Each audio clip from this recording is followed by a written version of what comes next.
জামাই ষষ্ঠীর আনন্দঘন পরিবেশ মুহূর্তের মধ্যেই পরিণত হলো আতঙ্কে। শ্বশুরবাড়ির নিমন্ত্রণ রক্ষা করতে এসে ট্রেন থেকে নামার সময় দুর্ঘটনার কবলে পড়ে গুরুতর জখম হলেন বিশালগড়ের বাসিন্দা সত্যব্রত দেবনাথ। ঘটনাটি ঘটেছে রবিবার তেলিয়ামুড়া রেল স্টেশনে। জানা যায়, জামাই ষষ্ঠী উপলক্ষে শ্বশুর বাড়িতে যাওয়ার উদ্দেশ্যে আগরতলা থেকে ধর্মনগরগামী ট্রেনে যাত্রা করেছিলেন সত্যব্রত দেবনাথ। নির্ধারিত সময়ে ট্রেনটি তেলিয়ামুড়া স্টেশনে পৌঁছলে তিনি নামার চেষ্টা করেন। সেই সময় আচমকাই ভারসাম্য হারিয়ে পা পিছলে পড়ে যায়। এতে তার একটি পা রেলের চাকার সংস্পর্শে চলে আসে এবং তিনি গুরুতরভাবে আহত হন। তবে তার সঙ্গে থাকা স্ত্রী ও সন্তান অক্ষত রয়েছে। দুর্ঘটনার পর স্টেশন চত্বরে চাঞ্চল্যের সৃষ্টি হয়।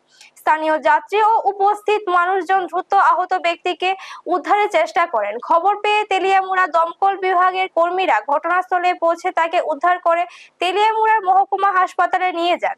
হাসপাতালে প্রাথমিক চিকিৎসার পর চিকিৎসকেরা জানান তার পায়ে গুরুতর আঘাত লেগেছে এবং উন্নত চিকিৎসার প্রয়োজন রয়েছে। পরবর্তীতে তাকে উন্নত চিকিৎসার জন্য আগরতলা জিবিপি হাসপাতালে স্থানান্তর করা হয়।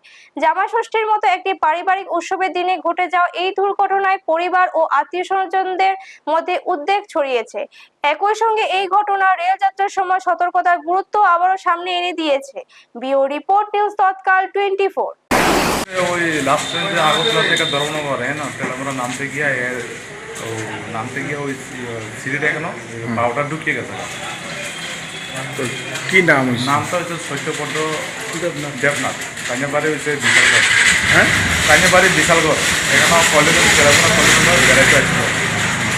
জামাই ষষ্ঠী খাইতে আসলো শুনছিলাম। হ্যাঁ? জামাই ষষ্ঠী খাইতে আসলো শুনছিলাম।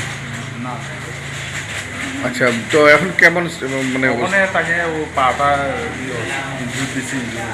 ইনজুরি হয়েছে না? আপনারা দেখছেন নিউজ তৎকাল 24।